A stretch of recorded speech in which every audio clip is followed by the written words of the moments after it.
Hello students, हम start करते zero order reaction से। ठीक है, दो मेजरली हमें पढ़ना होता है, एक तो ज़ीरो ऑर्डर रिएक्शन उसके काइनेटिक्स को, और फर्स्ट ऑर्डर रिएक्शन उसके काइनेटिक्स को। हम सेकेंड ऑर्डर को भी देखेंगे, लेकिन अगर मैं बोलूँ मोस्ट इंपॉर्टेंट होती है सबसे इसमें फर्स्ट ऑर्डर, उसके बाद होती है ज़ीरो ऑर्डर, और फिर कभी कभार कोई क्वेश्चन आ जाए तो आ जाए सेकेंड ऑर्डर, लेकिन फर्स्ट ऑर्डर से सबसे ज़्यादा क्वेश्चन, उसके बाद ज़ीरो ऑर्डर से आते हैं और उसके बाद सेकेंड ऑर्डर से आते हैं। ठीक है, तो ज़ीरो ऑर्डर रिएक्शन हम किसको बोलेंगे? ऐसी रिएक्शन जिसमें जो हमारा रिएक्टेंट की कंसंट्रेशन है उसकी पावर क्या हो? Zero. That means R equals to क्या हो जाएगा? K हो जाएगा। कोई कंसंट्रेशन की पावर जो है जीरो हो जाएगी, तो रेट ना तो कंसंट्रेशन पे डिपेंड करेगी और कंसंट्रेशन पे डिपेंड नहीं करेगी, तो टाइम के साथ भी उसमें कोई वेरिएशन नहीं आएगा।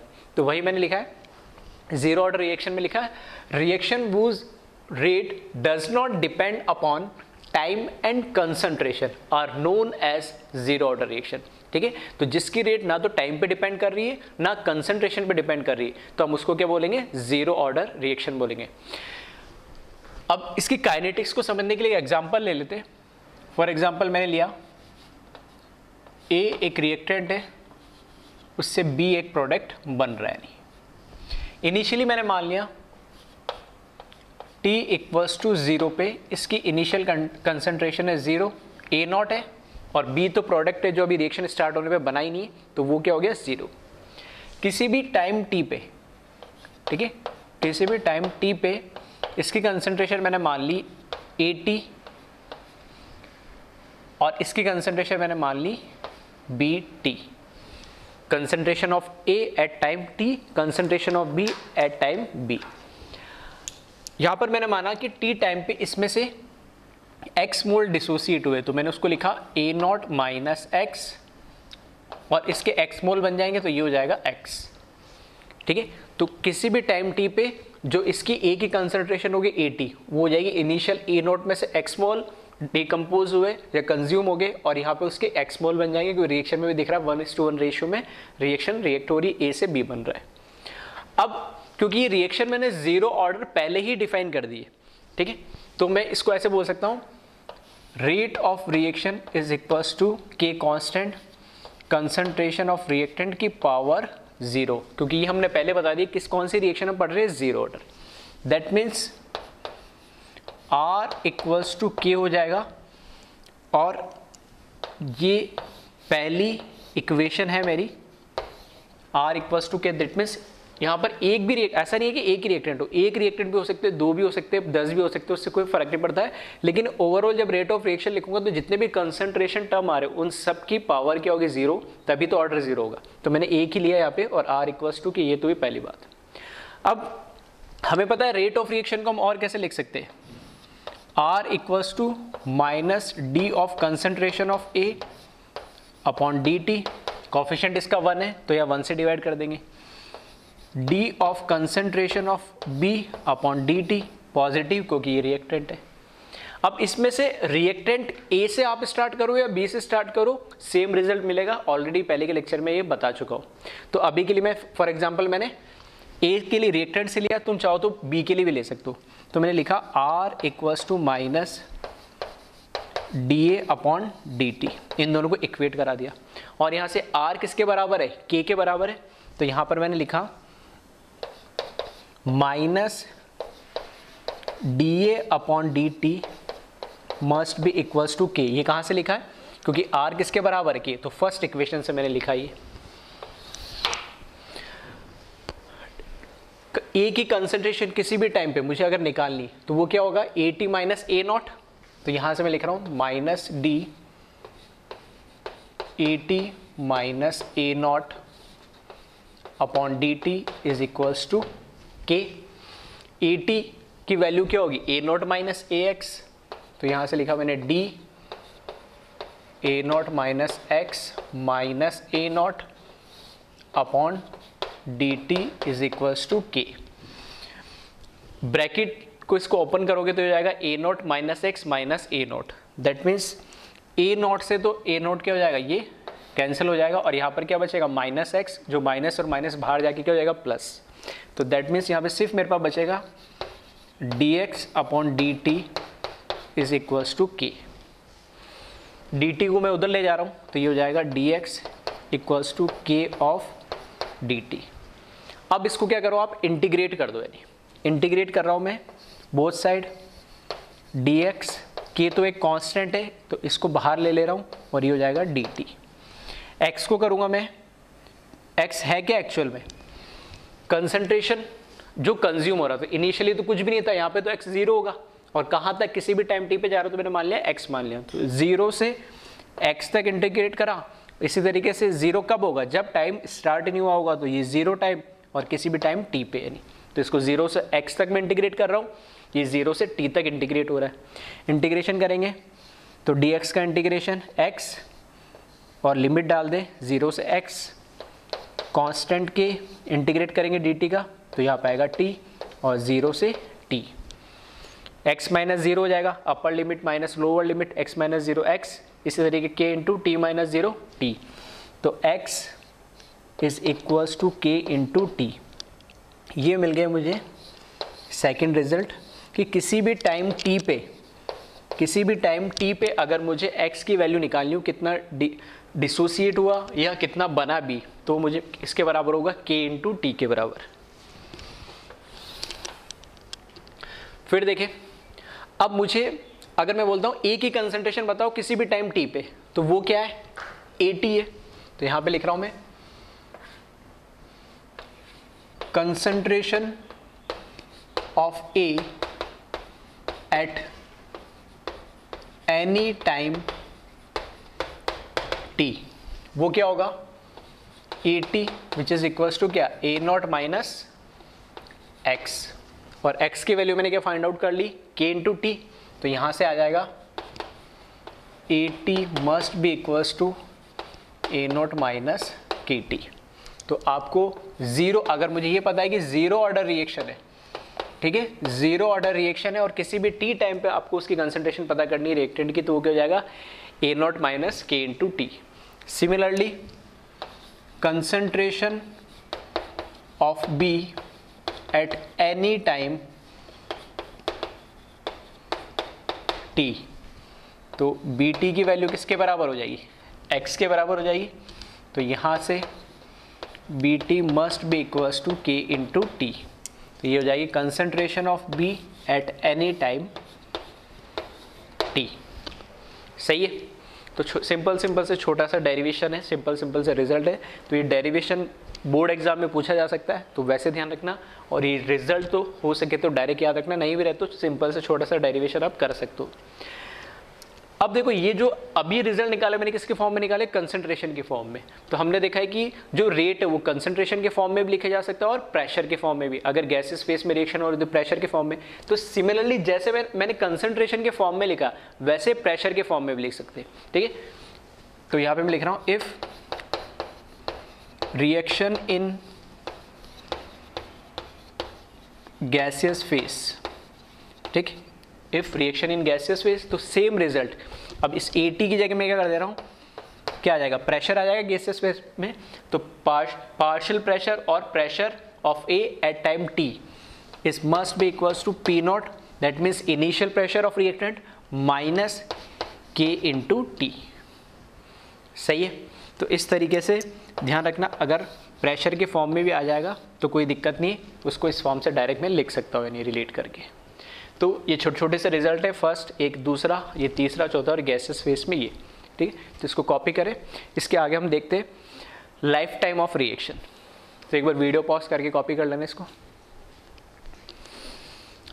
अब देखें यहाँ से दो इंपॉर्टेंट चीज, एक तो होती है लाइफ टाइम ऑफ रिएक्शन और एक होता है half life of reaction. Life time of reaction का मतलब क्या है,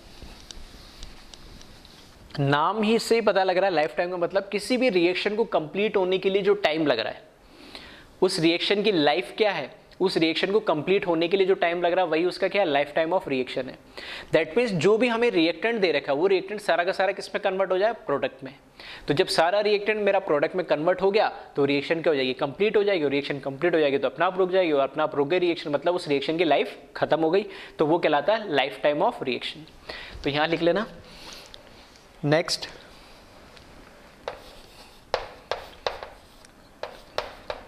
लाइफ टाइम ठीक है, लाइफ टाइम ऑफ रिएक्शन।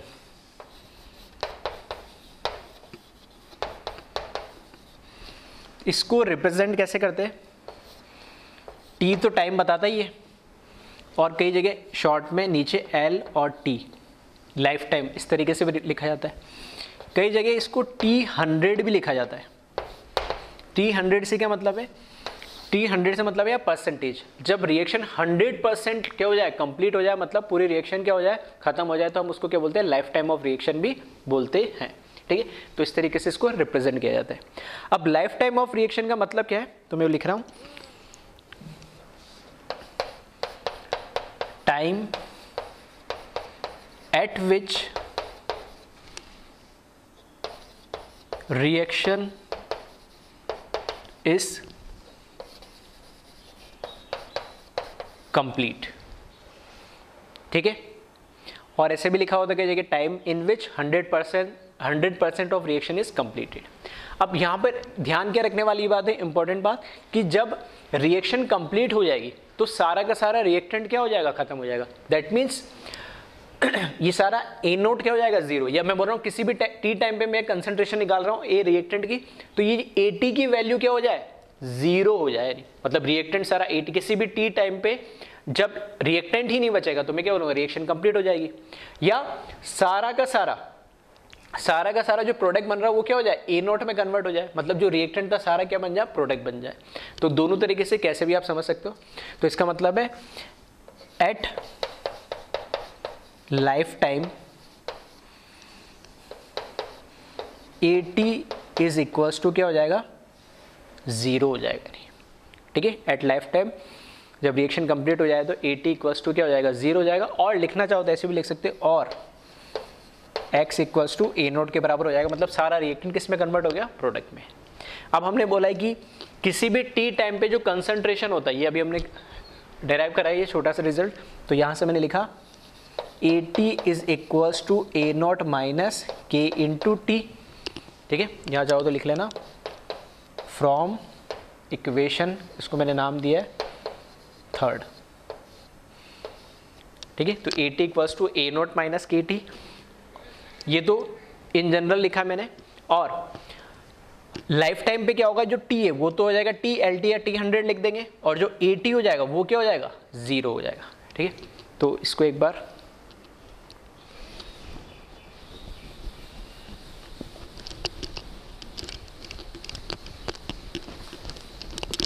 ठीक है, थोड़ा सा स्पेस की कमी है तो साथ के साथ नोट करते चलना। इसको आगे लिख रहा हूँ, तो at T equals to T L T, A T equals to क्या हो जाएगा, जीरो हो जाएगा।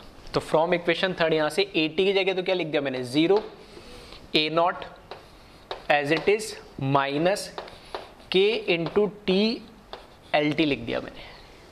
सही है, इसको सिंप्लीफाई कर ले तो ये इधर आ जाएगा K into T L T is must be equals to A naught, और टी एल टी जो है वो किसके बराबर हो जाएगा, ए नॉट अपॉन के। तो ये भी एक इम्पॉर्टेंट रिजल्ट है। अगर मेरे पास जीरो ऑर्डर रिएक्शन है और उसका लाइफ टाइम पूछा है, ठीक है, तो वो किसके बराबर होगा, रेशियो हो जाएगा इनिशियल कंसंट्रेशन अपॉन उस रिएक्शन के रेट कांस्टेंट के बराबर, ए नोट अपॉन के बराबर। ठीक है, तो ये मेरा फिफ्थ रिजल्ट हो गया। नेक्स्ट, जैसे लाइफ टाइम है वैसे हाफ लाइफ ऑफ रिएक्शन होता है। ठीक है, तो इसके आगे लिखे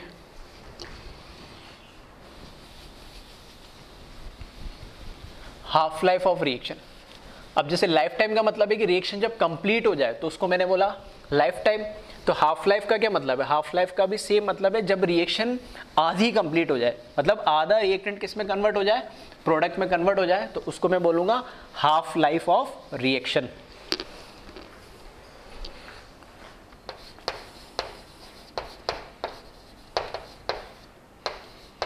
हाफ लाइफ ऑफ रिएक्शन। और इसको कैसे लिखते हैं, T1/2 दैट मीन्स हाफ, और T50 भी लिख देते कई जगह, 50 मतलब 50% रिएक्शन क्या हो जाए, कंप्लीट हो जाए, ठीक है। अब इसमें ध्यान रखना, जैसे रिएक्शन कंप्लीट होने पे AT की वैल्यू क्या हो जा रही थी, AT की वैल्यू क्या हो जाती है, 0।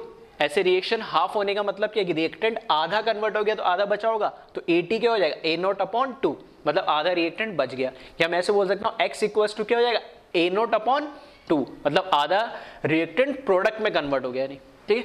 तो बहुत सिंपल और लॉजिकल चीज है। तो at T equals to T half, यहां पर क्या हो जाएगा, AT जो है वो आधा बच जाएगा, और ऐसा भी बोल सकता हूं x इक्वल्स टू क्या हो जाएगा, आधा बन जाएगा, आधा प्रोडक्ट में कन्वर्ट हो जाएगा। तो यहां से देखिए again from equation third,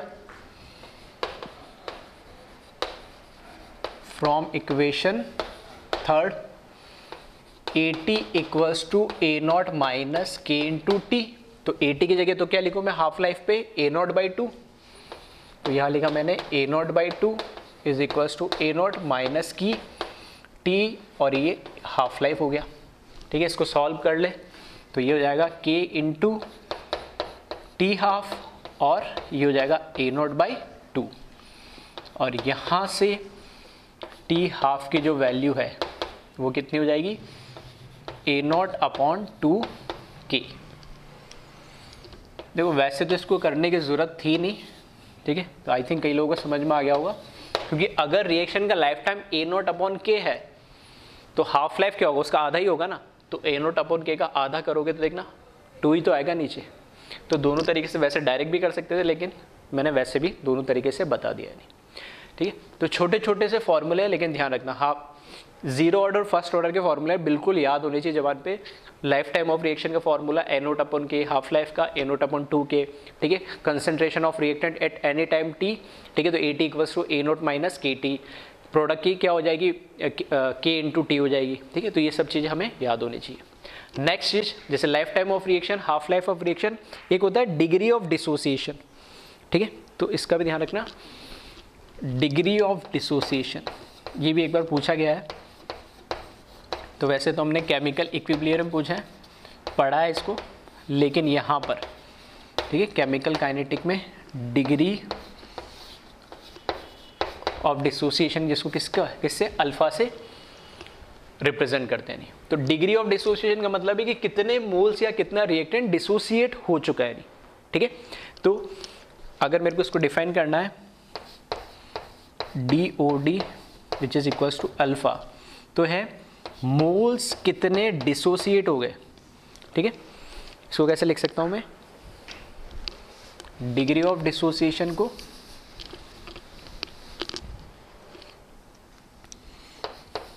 degree of dissociation that is alpha, moles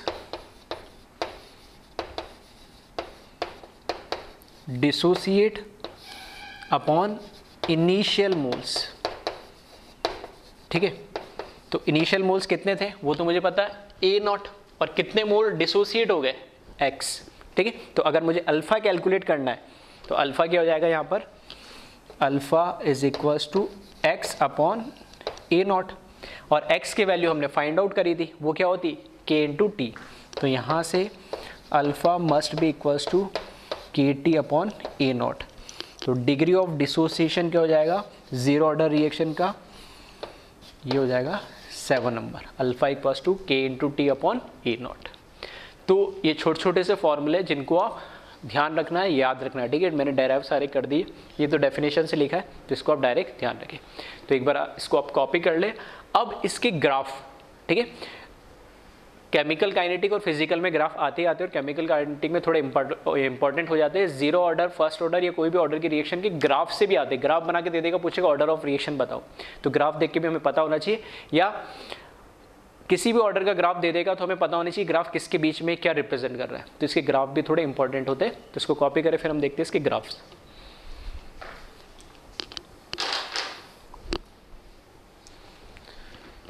अब जीरो ऑर्डर रिएक्शन के ग्राफ देखते हैं हम, ठीक है। किस किस के वर्सेस से मैंने एक साथ बना दिया, तो चाहो तो वीडियो को पॉज करके और खुद से एक बार ट्राई कर लो, कि ग्राफ मैंने बता ही दिया किसके अगेंस्ट बनाना है, ठीक है। जैसे यहाँ पे रेट वर्सेस कंसंट्रेशन के बीच में, concentration of reactant versus time के बीच में, इस तरीके से आप चाहो तो जो हमने पढ़ा है, ठीक है, उसी में से अभी हमको ग्राफ ड्रॉ करना है। चलो स्टार्ट करता हूँ मैं फर्स्ट रेट वर्सेस कंसंट्रेशन के बीच में। तो जो उसकी डेफिनेशन लिखाई है वो यही लिखाई है कि जीरो ऑर्डर रिएक्शन क्या होती है, जो कंसंट्रेशन और टाइम पे डिपेंड ही नहीं करती है। तो कंसंट्रेशन ऑफ रिएक्टेंट लिख दो, यहाँ पे कुछ भी लिख दो, तो कंसंट्रेशन के साथ रेट का कोई लेना देना ही नहीं है। तो रेट क्या रहती है इस केस में, सेम ही रहती है, क्योंकि R इक्वल्स टू क्या होता है, K होता है, और K क्या है, कांस्टेंट है जिसका कोई लेना देना नहीं है कंसंट्रेशन से। सेकेंड है रेट वर्सेस टाइम के बीच में, पहला है रेट वर्सेस कंसंट्रेशन के बीच में, सेकेंड है रेट वर्सेस टाइम के बीच में। तो सेम, ना तो ये कंसंट्रेशन पे डिपेंड करती है और ना ही किस पे डिपेंड करती है, टाइम पे डिपेंड करती है। तो दो ग्राफ तो बिल्कुल सिंपल है, रेट का कंसंट्रेशन के अगेंस्ट और टाइम के अगेंस्ट। थर्ड ग्राफ देखिए, concentration of reactant which is, जिसको हमने 80 से रिप्रेजेंट करा है, और इज टाइम, इसके अगेंस्ट हमें बताना है। तो टाइम और कंसंट्रेशन ऑफ रिएक्टेंट को किस रिलेशन से हम देख सकते हैं, तो हमने पढ़ा है AT equals to A0 minus KT, ये पढ़ा हमने, जिसमें क्या आ गया, concentration of reactant at any time T, और यहाँ पर T टाइम भी आ गया। तो इसको ग्राफ ड्रॉ करने के लिए, ये मेरे को y एक्सिस पे दे रखा है, तो मैं इसको लिख रहा हूँ y is equals to T मेरा x है, तो ये क्या हो जाएगा, कांस्टेंट, और A0 इनिशियल कंसंट्रेशन तो सेम ही रहेगी, ठीक है। अगर एक बार मैंने 10 मोल ले लिया तो इनिशियल 10 ही मोल रहेगा ना, हाँ वो टाइम के साथ कंसंट्रेशन चेंज होगी, लेकिन A0 तो एक कांस्टेंट ही है। तो ये हो गया मेरे लिए C माइनस M भी एक कांस्टेंट है जिसको मैंने, सॉरी K भी एक कांस्टेंट है जिसको M से रिप्रेजेंट करा और इसको लिखा X। मतलब ये एक लाइन की इक्वेशन में मैंने इसको कन्वर्ट कर दिया, y equals to mx plus c हम लिखते हैं, तो यहाँ पर c पहले लिख दिया और माइनस mx मैंने बाद में।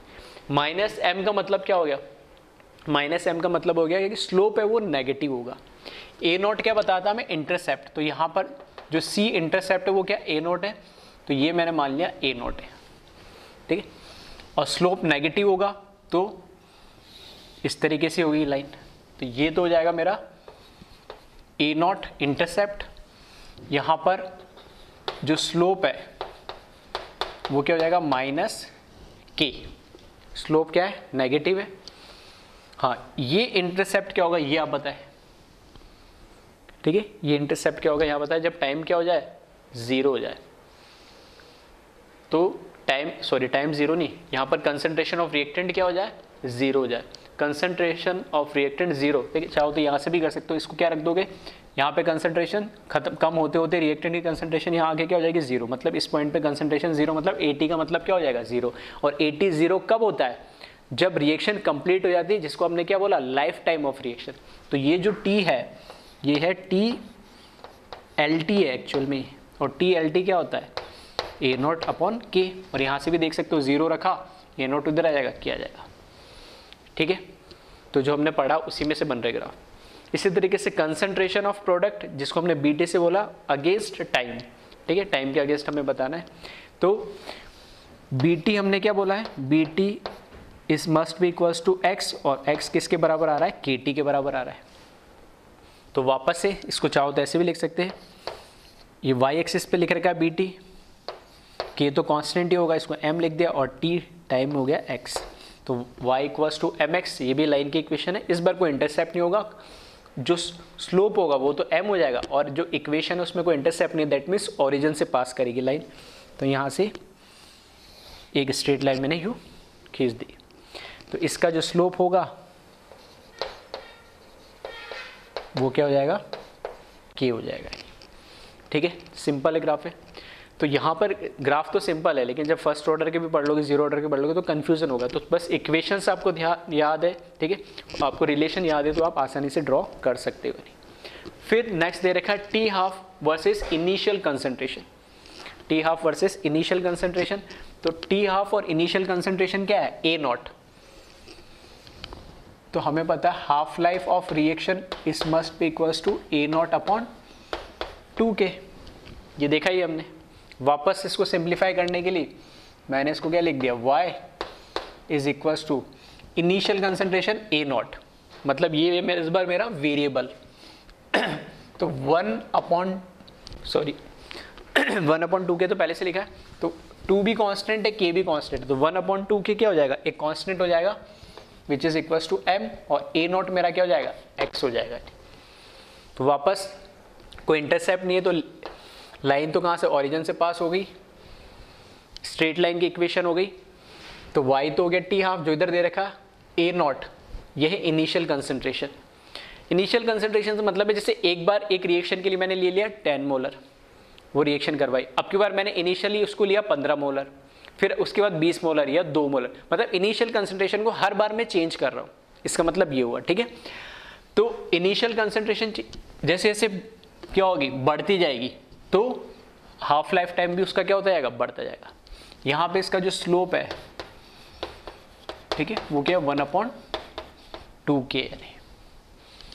Last degree of dissociation that is alpha versus time, ठीक है, degree of dissociation alpha versus time, तो इसका भी मैं फॉर्मूला लिखा चुका हूँ, और वो क्या था, अल्फा इक्वल्स टू KT/A0। तो बस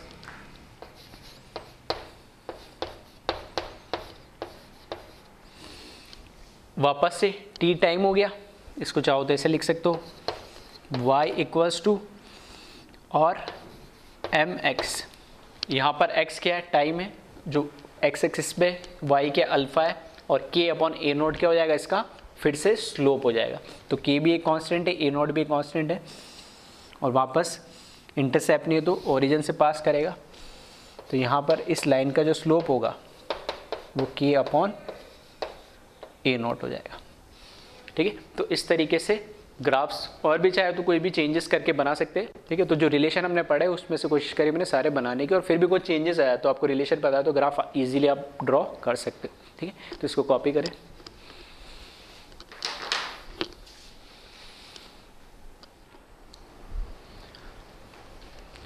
अब यहाँ पे 2 इंपॉर्टेंट कैरेक्टरिस्टिक लिखिए जीरो ऑर्डर रिएक्शन की, ठीक है। पहले लिखिए equal amount of reactant will react in equal interval of time. अगर मैं एक इक्वल इंटरवल ऑफ टाइम ले लिया, फॉर एग्जांपल मैंने 1 मिनट का ले लिया, या 5 मिनट ले लिया, 10 मिनट ले लिया, मतलब हर 5 मिनट बाद मैं रिएक्शन को ऑब्जर्व कर रहा हूँ, या हर 15 मिनट बाद मैं रिएक्शन को ऑब्जर्व कर रहा हूँ, या हर 1 मिनट बाद मैं रिएक्शन को ऑब्जर्व कर रहा हूँ। तो इक्वल इंटरवल का मतलब है टाइम सेम रहना चाहिए। तो उस समय में जो रिएक्टेंट है वो रिएक्ट करेगा, वो भी इक्वल अमाउंट में। अगर मैंने मान लिया कि 10 मिनट के अंदर हमारे पास 5 ग्राम रिएक्टेंट रिएक्ट कर रहा है, तो अगले 10 मिनट में भी वो 5 ग्राम रिएक्ट करेगा, उसके अगले 10 मिनट में भी वो 5 ग्राम रिएक्ट करेगा, और उसके अगले 10 मिनट में भी 5 ग्राम रिएक्ट करेगा। उससे कोई फर्क नहीं पड़ता इनिशियल कंसंट्रेशन क्या है, जितना एक इक्वल है। या फिर मैंने बोला 15 मिनट में वो 8 ग्राम रिएक्ट कर रहा है, तो उसके अगला 15 मिनट में भी वो 8 ग्राम रिएक्ट करेगा, उसके 15 मिनट में अगले 15 मिनट में भी 8 ग्राम रिएक्ट करेगा। That means equal interval of time अगर मैंने ले लिया तो उसमें equal amount of reactant he react करेगा। ये जीरो ऑर्डर रिएक्शन की स्पेसिफिक कैरेक्टरिस्टिक है। तो इसको और सिंप्लीफाई समझाने के लिए फॉर एग्जाम्पल मैंने मान लिया मेरे पास है 100 ग्राम, इस 100 ग्राम को मैंने देखा, ठीक है, फॉर मान लिया मैंने 5 मिनट, तो 5 मिनट में मैंने मान लिया ये हो गया 90 ग्राम, 10 ग्राम रिएक्ट कर रहा है 5 मिनट में। तो अगले 5 मिनट में भी, उसके अगले 5 मिनट में भी इसका 10 ग्राम ही रिएक्ट करेगा। अब ये 90 रहा, उससे कोई फर्क नहीं पड़ना। अब कितना हो जाएगा, ये 80 ग्राम हो जाएगा। उसके अगले फिर 5 मिनट में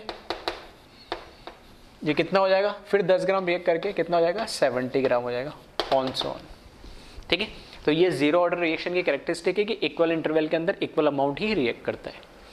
सेकेंड जो इसकी कैरेक्टरिस्टिक है वो है concentration of reactant left after equal time interval of time are in arithmetic progression AP, ठीक है। तो मैथ्स में हम एपी जीपी पढ़ते, तो यहाँ पर इक्वल इंटरवल के बाद, हर इक्वल इंटरवल के बाद जो रिएक्टेंट की कंसंट्रेशन हमारे पास बच रही है, ठीक है, तो उसको जब आप देखोगे तो वो एक अर्थमेटिक प्रोग्रेशन सीरीज बनाई गई, एपी सीरीज बनाई गई। कैसे, ठीक है, यहाँ से वैसे समझ में भी आ रहा है, लेकिन और इसको थोड़ा अपन वैसे देख लेते हैं। अगर मैंने बोला t इक्वल्स टू 0 पे जो इनिशियल कंसंट्रेशन है वो क्या है, सॉरी जो AT है वो क्या होगा, मेरा A0 होगा। जब, क्योंकि ए टी इक्वल्स टू क्या होता है, ए नॉट माइनस के टी, तो टी तो जीरो होगा तो ए टी बराबर क्या हो जाएगा, ए नॉट। अगर मैंने लिया टी इक्वल्स टू किसी भी टाइम टी पे, तो अब जो मेरा कंसंट्रेशन होगा ए टी वो क्या हो जाएगा, a naught minus K T, क्योंकि यहाँ पर इस केस में टाइम जीरो था तो यहाँ जीरो रखेंगे तो वो टर्म पूरा जीरो हो जाएगा, इसलिए आया नहीं। अब मैंने क्या बोला, equal interval of time. Equal interval of time का मतलब ऐसा नहीं है कुछ भी, अगर मैंने जीरो से टी लिया तो अगला टाइम भी क्या होना चाहिए, इस टी के मल्टीपल में, मतलब इक्वल इंटरवल मतलब इसका ट्वाइस कर दूं मैं, अब क्या कर दूं इसको 2t कर दूं, फिर 3t, तभी तो इक्वल इंटरवल होगा। टी में फिर टी ऐड करा, मतलब 5 मिनट में अगले 5 मिनट ऐड, फिर 5 मिनट ऐड, फिर इस तरीके से, ठीक है। तो 2t जब मैं लूँगा यहाँ पे तो ये हो जाएगा A T equals to A naught minus 2kt। अगर t की जगह मैंने क्या लिया 3t लिया तो ए टी क्या हो जाएगा यहाँ पर, ए नॉट माइनस 3kt। तो ये अब क्या है, ये टी टाइम बाद इसकी कंसंट्रेशन जो बची है, ये इनिशियली कंसंट्रेशन ए नॉट थी, टी टाइम बाद इसकी कंसंट्रेशन ए नॉट माइनस के टी हुई, 2t टाइम बाद इसकी कंसंट्रेशन ए नॉट माइनस 2kt हुई, 3t टाइम बाद इसकी कंसंट्रेशन ये हुई। तो ये जो कंसंट्रेशन बच रही है इन टाइम के बाद, इक्वल इंटरवल ऑफ टाइम के बाद, ये अर्थमेटिक प्रोग्रेशन शो कर रही है। कैसे, तो देखना इसको, अगर मैंने इसमें से इन दोनों का डिफरेंस लिया, ठीक है, तो यहाँ पे डिफरेंस लूंगा मैं ए नॉट, इसका minus a naught minus K T का, तो ए नॉट से ए नॉट कैंसिल हो जाएगा, नेगेटिव नेगेटिव पॉजिटिव, और क्या बचेगा यहाँ पर मेरे पास के टी। सही है, इन दोनों का मैंने डिफरेंस लिया तो यहाँ पर क्या आ जाएगा, a naught minus K T minus a naught minus 2kt, A not से ए नॉट कैंसिल हो जाएगा, और माइनस के टी से प्लस 2kt, तो भी क्या बचेगा मेरे पास, के टी बचेगा। इन दोनों का डिफरेंस ले लिया मैंने, तो यहाँ पर हो जाएगा a naught minus 2kt minus a naught minus 3kt, तो भी देखना क्या, के टी बचेगा। और यही तो अर्थमेटिक प्रोग्रेशन होती है, ठीक है। जो डिफरेंस होता है कॉन्जिक्यूटिव सीरीज के अंदर, जो डिफरेंस होता है वो होता है सेम। यहाँ पे डिफरेंस किसका आ रहा है, के टी का, इसमें के टी ऐड कर देंगे तो ये, ठीक है, या उल्टा मैं बोल दूँ, इसमें से के टी सब्ट्रैक्ट कर देंगे तो ये, फिर के टी सब्ट्रैक्ट कर देंगे तो ये, फिर के टी सब्ट्रैक्ट कर देंगे तो ये, तो सब में डिफरेंस किसका आ रहा है, के टी। तो यहाँ से मुझे दिख भी रहा है, एग्जाम्पल से प्रूव भी हो रहा है। तो इक्वल इंटरवल ऑफ टाइम के बाद जो रिएक्टेंट की कंसंट्रेशन बचती है वो अर्थमेटिक प्रोग्रेशन सीरीज को शो करती है। और पहला ये था कि हर एक इक्वल इंटरवल ऑफ टाइम में जो रिएक्टेंट जो रिएक्ट कर रहा है वो भी इक्वल अमाउंट में ही करता है। ये स्पेसिफिक जीरो ऑर्डर रिएक्शन की खासियत है, कैरेक्टरिस्टिक है, ठीक है। तो इसको आप कॉपी करें।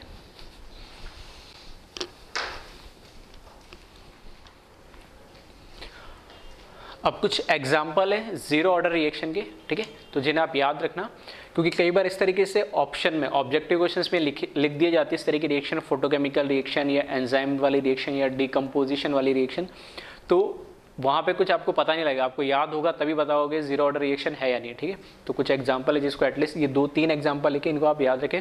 पहला लिखा मैंने फोटोकेमिकल रिएक्शन। जितनी भी फोटोकेमिकल रिएक्शंस होती है वो जीरो ऑर्डर रिएक्शन होती है। एग्जाम्पल के लिए जैसे H2Cl2 रिएक्ट करके HMU फोटोन के प्रेजेंस में HCl में कन्वर्ट हो जा रही है, ठीक है। तो यहाँ पर रेट जो रिएक्शन लिखा वो लिखा R = K ब्रैकेट में H2 की पावर 0 Cl2 की पावर 0, दैट मीन्स ये तो हट गया, तो सिर्फ क्या हो जाएगा R = K zero order reaction. ये जो फोटोकेमिकल रिएक्शन होती है रिएक्टेंट की कंसंट्रेशन पे डिपेंड नहीं करती, ये डिपेंड करती है इंटेंसिटी ऑफ फोटोन या इंटेंसिटी ऑफ लाइट बोल सकता हूँ। और इंटेंसिटी का मतलब क्या है, इंटेंसिटी को मैं बोल सकता हूँ number of photons falling per unit area in per unit time. तो नंबर ऑफ फोटोन्स कितनी आ रही है उस सरफेस पे जहाँ पे जहाँ पे रिएक्शन हो रही है, तो उस पर डिपेंड करेगी। रिएक्टेंट की कंसंट्रेशन उससे कोई लेना देना नहीं होता है। इसलिए जो भी फोटोकेमिकल रिएक्शंस होती है वो जीरो ऑर्डर रिएक्शन होती है, क्योंकि वो रिएक्टेंट की कंसंट्रेशन पर डिपेंड नहीं कर रही है। सेकेंड है enzyme catalysed reaction. Enzyme actually है क्या, कैटेलिस्ट क्या करता है, रेट ऑफ रिएक्शन को ऑल्टर करता है या चेंज करता है। तो रेट ऑफ रिएक्शन को बढ़ा भी सकता है, कम भी कर सकता है, तो उसको हम उस तरीके से पॉजिटिव कैटलिस्ट या नेगेटिव कैटलिस्ट भी बोलते हैं। लेकिन एंजाइम स्पेसिफिक जो नेचुरल कैटलिस्ट होते हैं फॉर एग्जांपल जो ह्यूमन बॉडीज या एनिमल्स में जो नेचुरल प्लांट्स के अंदर जो नेचुरल कैटलिस्ट होते हैं या लिविंग कैटलिस्ट होते हैं, ठीक है, उनको हम क्या बोलते हैं, एंजाइम बोलते हैं। तो एंजाइम एक तरीके से है क्या, कैटलिस्ट। तो जो भी रिएक्शन एंजाइम कैटलाइज्ड करते हैं, ठीक है, रेट ऑफ रिएक्शन को वो ऑल्टर करते, चेंज करते, वो सारी रिएक्शन भी जीरो ऑर्डर रिएक्शन होती है। क्यों? क्योंकि वो रिएक्टेंट की कंसंट्रेशन पे डिपेंड नहीं करती, वो एंजाइम के कंसंट्रेशन पे डिपेंड करती है कि एंजाइम की कंसंट्रेशन जितनी ज्यादा होगी उतनी रेट ऑफ रिएक्शन वेरी करेगी या ऑल्टर होगी। थर्ड एग्जांपल है dissociation of gases on solid surface at high pressure, ठीक है। तो फॉर हमें पता है कि नाइट्रोजन और हाइड्रोजन से तो मिलकर अमोनिया बनता है, लेकिन इस अमोनिया का हाई प्रेशर पे, वेरी हाई प्रेशर पे हम इसको क्या कर सकते हैं, फिर से डिसोसिएट कर सकते हैं नाइट्रोजन और हाइड्रोजन में। और ये जो इस तरह की रिएक्शंस होती है जिसमें हम गैसेस को डिसोसिएट करते हैं सॉलिड के, ये रिएक्शन कहाँ होती है, कैटलिस्ट जो इसमें होता है एक सॉलिड होता है, ठीक है, सरफेस केमिस्ट्री में इसको पढ़ेंगे। और इस तरीके की रिएक्शन को सॉलिड के सरफेस पे रिएक्शन होती है, और सॉलिड के सरफेस पे रिएक्शन होती है हाई प्रेशर में, ये फर्दर वापस से डीकम्पोज होकर नाइट्रोजन और हाइड्रोजन में कन्वर्ट हो जाती है। तो इस तरीके की रिएक्शन भी जीरो ऑर्डर की होती है। या अमोनिया का डिकम्पोजिशन हो रहा है, वैसे पीएच3 मतलब फॉस्फीन बोलते हैं इसको, फॉस्फीन का डिकम्पोजिशन होकर वापस फॉस्फोरस और हाइड्रोजन में ये डिसोसिएट हो जाती है, ठीक है। तो ये दो तीन कुछ कॉमन एग्जांपल है जिसको अब याद रखें, जो अक्सर कई बार पूछे जाते हैं, ठीक है। इसको कॉपी कर लें।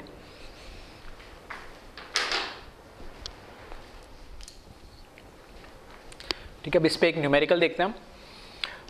Decomposition of Cl2O7 gas gives ClO2 gas plus 3/2 O2 gas, मतलब गैस का एक डिकम्पोजिशन हो रहा है, ठीक है, रिएक्शन हमें दे दी है और आगे लिखा follow zero order reaction.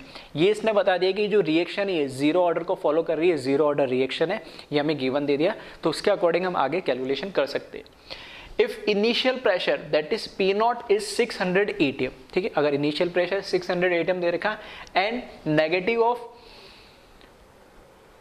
Rate of reaction of Cl2O2 भी Cl2O7 भी बोल सकता हूं, और rate of consumption of Cl2O7 या rate of disappearance of Cl2O7 कैसे बोल सकते हैं, क्योंकि नेगेटिव आगे तो रिएक्टेंट है और दिख भी रहा है, इज इक्वल टू 50 atm पर सेकेंड।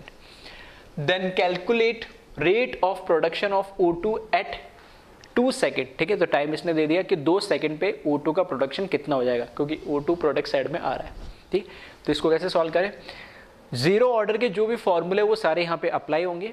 बस एक बात ध्यान रखना, यहाँ पे एटीएम आ गया, कंसंट्रेशन या मोलर के फॉर्म में या मोल पर लीटर के फॉर्म में नहीं है। तो मैंने बोला था जो फॉर्मूले सारे कंसंट्रेशन है वाले, वो जब प्रेशर आ जाएगा तो प्रेशर को रिप्लेस कर देगा, वहाँ पे मैंने लिखाया भी था, ठीक है। जैसे AT equals to A0 minus KT लिखा था, वैसे मैंने लिखा था P equals to P0 minus KT।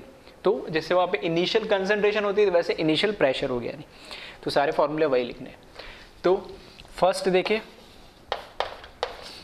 Rate of production of O2, ठीक है। तो rate of production of O2 बताना है, तो मुझे पता है कि R इक्वल्स टू क्या होगा, रेट का अगर मेरे को लिखना है तो minus D of Cl2O7 concentration of DT, इसका कोफिशिएंट तो 1 है तो कुछ नहीं लिखा मैंने, इस मस्ट बी इक्वल्स टू 1/2, ये प्रोडक्ट है तो पॉजिटिव आ गया, 2 इसका coefficient, D of ClO2 upon DT which must be equals to 1/3/2 आएगा, ठीक है।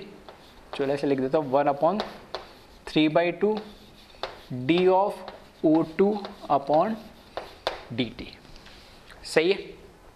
अब मुझे निकालना है ये D ऑफ O2/DT, इसी को तो बोलूँगा मैं rate of production of O2, और मुझे कौन सी ये वाली गिवन वैल्यू दे रखी, तो दोनों को इक्वेट कर लो और इसको सॉल्व कर लो, बस हो गया सॉल्व। तो rate of production of O2 which is equals to D of O2/DT which must be equals to, इसको क्रॉस मल्टीप्लाई करेंगे इधर लाएंगे, ठीक है, इसको और इसको, ये दो टर्म इक्वेट कर रहा हूँ मैं, तो ये यहाँ पे 3/2 आ जाएगा, नेगेटिव आ जाएगा, और D of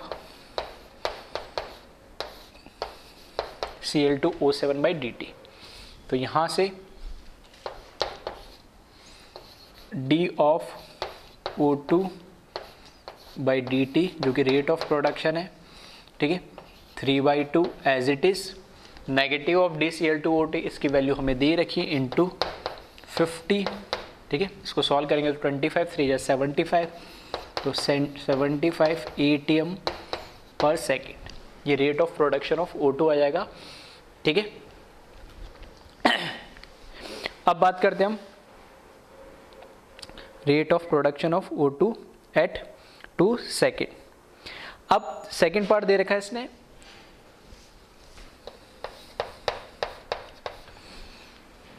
T half of reaction, ये ऐसे भी लिख सकता हूं मैं, half life time of reaction. ठीक है, T हाफ ऑफ रिएक्शन और T half life of reaction. अब T हाफ मुझे सॉल्व करना है और T हाफ का फॉर्मूला क्या है, तो हमें पता है, जैसे हमने लिखा था T हाफ अगर कंसेंट्रेशन के फॉर्म में होता तो A0/2 के लिखते, तो यहां पर बस चेंज क्या आ जाएगा, T हाफ इसने पूछा है तो A0 की जगह क्या आ जाएगा, P0 आ जाएगा, और 2 और K ये तो अपने आप में कांस्टेंट है ही।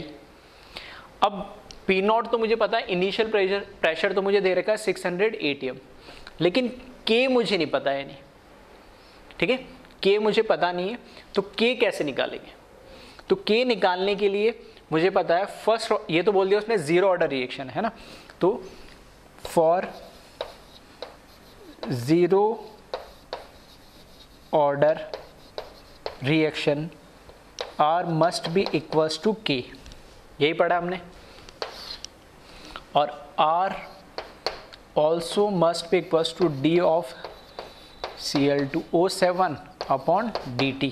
कहाँ, यहाँ से, तो यहाँ से R की वैल्यू हम निकाल लें, तो R हो जाएगा, इसकी वैल्यू कितनी है 50।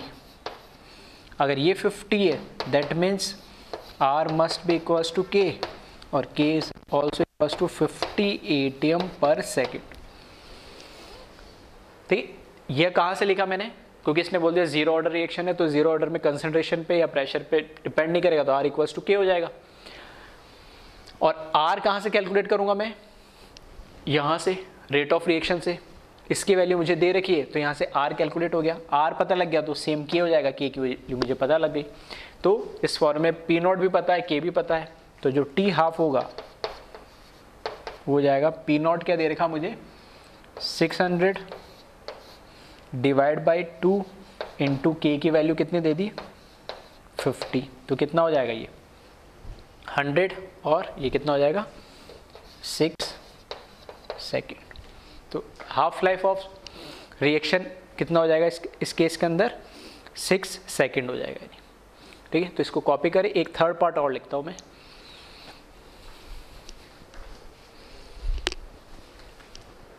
Third part. ठीक है, यहां लिख देता हूं मैं,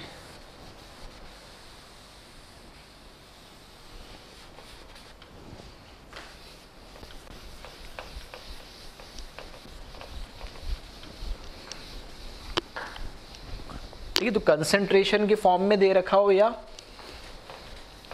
प्रेशर की फॉर्म में दे रखा हो, फॉर्मूले सारे सेम ही लगने, उसमें कोई डिफरेंस नहीं आएगा। जहाँ कंसंट्रेशन आ रहा है तो कंसंट्रेशन यूज़ करो, और सेम प्रेशर आ रहा है तो प्रेशर की फॉर्म में उसको यूज़ कर लो। यानी थर्ड पार्ट इसने बोला है calculate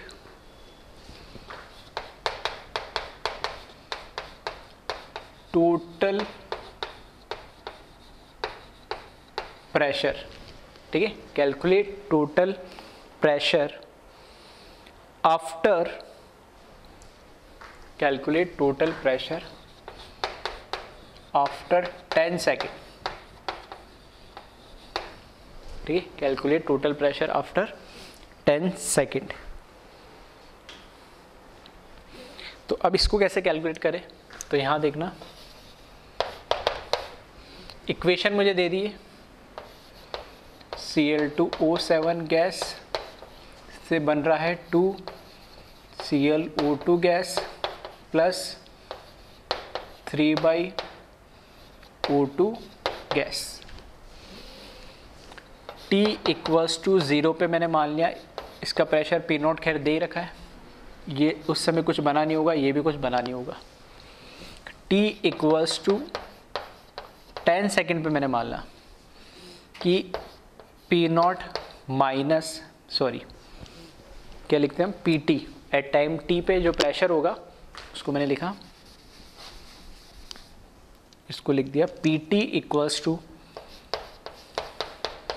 P naught initial minus P, coefficient इसका कुछ नहीं है तो मैंने डायरेक्ट क्या लिख दिया, पी लिख दिया। यानी इसका कोफिशिएंट 2 दे रखा है तो ये कितना बन जाएगा 2p, p मोल्स या p प्रेशर इसमें से कम हो रहा है, जैसे मोल्स में लिखते हैं प्रेशर में ऐसे लिखते हैं, और ये कितना हो जाएगा 3/2 ऑफ p। इनिशियल प्रेशर, तब ये गैस बनी ही नहीं थी, सिर्फ अकेला रिएक्टेंट था। एट टाइम t पे जो प्रेशर होगा, इनिशियल प्रेशर में से जितना ये डिकम्पोज हो गया वो p प्रेशर इसमें, जैसे वहाँ पे हम लिखते थे P naught AT equals to A naught minus x, तो ये x का काम कर रहा है, ऐसे भी समझ सकते हो। इसका कोफिशिएंट 2 है तो 2p, इसका 3 2 है।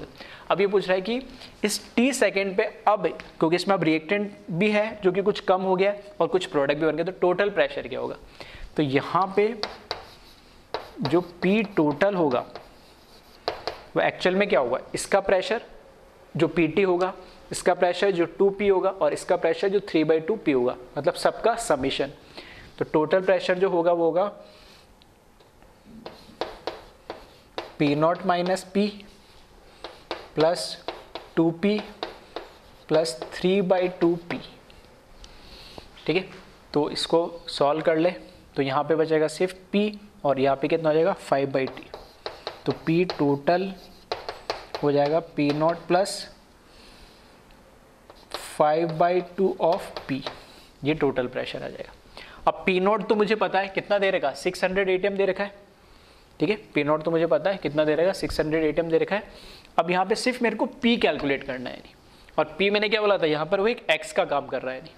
अब ये कैसे कैलकुलेट करेंगे, तो जैसे, ठीक है, जैसे हमने x को कैलकुलेट करा था जो कि क्या होता है k इंटू टी, ठीक है, वैसे P क्या हो जाएगा k इंटू टी। इसको मैं ऐसे रिलेट कर रहा हूँ, x is equals to k into T. वहाँ पे ऐसे था ना x मोल कितने डिसोसिएट हो रहे थे, उसको मैंने x माना, तो यहाँ पे p कितना प्रेशर हो रहा है, तो वही सेम चीज़ है। तो x की वैल्यू जैसे निकाल रहे थे k इंटू टी, वैसे प्रेशर की हो जाएगी k इंटू टी। तो k इंटू टी आपको कैलकुलेट करना है सिंपल सा। तो p इक्वल्स टू k की वैल्यू हमने कैलकुलेट कर ही ली थी, कितनी आई थी अभी 50, और टाइम इसने बता दिया कितना 10 सेकेंड का, तो मल्टीप्लाई बाई 10, तो ये आ जाएगा P is equals to 100, pressure है तो ATM में ही आएगा। टोटल प्रेशर कैलकुलेट करना है तो बस वैल्यू रख दो, P total is equals to P naught plus 5/2 of P। तो P नॉट इनिशियल प्रेशर 600 दे रखा है, प्लस 5/2 प्रेशर मुझे कितना दे दिया, ये 100 हो गया। ठीक है, तो 2 से डिवाइड करेंगे तो 50, और 250 सॉरी 50, हाँ ठीक है, तो ये हो जाएगा, कहीं गड़बड़ तो नहीं हो रही, चेक कर लेना। अच्छा 500 है ना, ठीक है, 50 इंटू 10 500 हो गया, और यहाँ पे भी 500 सही है। ठीक है, तो ये हो जाएगा 250 इंटू 5 मतलब 1250, 1250 प्लस 600 सही है। तो P जो टोटल होगा, ठीक है, ये हो जाएगा 1850 ATM। ठीक है, तो कोई कैलकुलेशन में कोई छोटी मोटी मिस्टेक हो जाती हो आगे पीछे, मल्टीप्लिकेशन, डिवीजन में, एडिशन में, सब्ट्रैक्शन में, तो खुद से करेक्ट कर लेना है ना, ज़्यादा उसके लिए परेशान मत होना। मेन जो चीज़ है कि किस तरीके से अलग अलग टाइप के, ठीक है, टोटल अगर कंसंट्रेशन में तो इतनी कोई दिक्कत नहीं आती, प्रेशर वाले में थोड़ा सा दिक्कत आती है। जैसे इसने बोला 10 सेकंड बाद कितना टोटल प्रेशर होगा, तो रिएक्टेंट कितना बचा, प्रोडक्ट कितना बन गया, वो सारा टोटल प्रेशर मैंने कैलकुलेट कर लिया। और इसको रिलेट कहाँ से कर रहा हूँ मैं, कंसंट्रेशन वाले टर्म से या फॉर्मूले से, ताकि समझने में प्रॉब्लम ना हो। ठीक है, सेम ही चीज़ है, प्रेशर में लो या कंसंट्रेशन में हो, उसी के पैरेलल इसके फॉर्मूले चले गए। ठीक है, तो एक बार इसको कॉपी कर लिया।